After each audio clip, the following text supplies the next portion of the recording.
More now on the U.S. midterm elections. VOA's Yeheyes Wuhib, host of Africa News Tonight, spoke to journalist and analyst Pearl Matibe about the significance of the elections and issues of interest to Africa. We have seen in many countries in Africa, right, and we will see over the next year, for example, there are many countries in Africa who are going to be having their own elections, right? Already this month, Equatorial Guinea is having a general election. In February next year, Nigeria is having a general election. When we come to March next year, Mali is having a referendum. Sudan, Syria, and Sierra Leone in June and July. Zimbabwe is having an election next year, and many other countries, right? And so often in African elections, you find that they have external observers who come and observe their own elections. But the United States does also invite observers.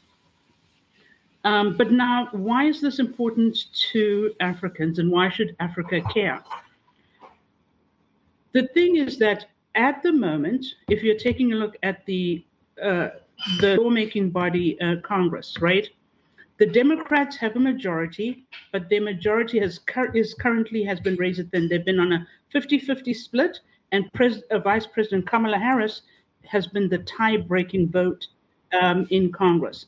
And as you can see in the previous administration with former President Donald Trump, certain policies towards Africa would have taken a slightly certain stance, if you will, and President Biden has his own agenda and has also just recently released his sub-Saharan Africa strategy. So what does this mean?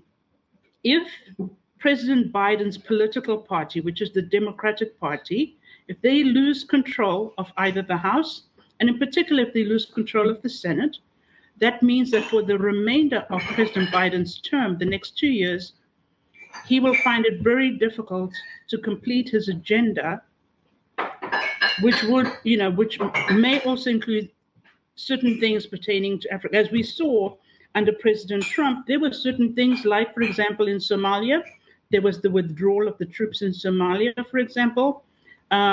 President Trump himself did not visit Africa, for example, but we have seen Secretary Blinken come to Africa, and since the Russia-Ukraine war, we have seen an increase by threefold of senior, very high-ranking Biden administration officials who have been making trips to Africa.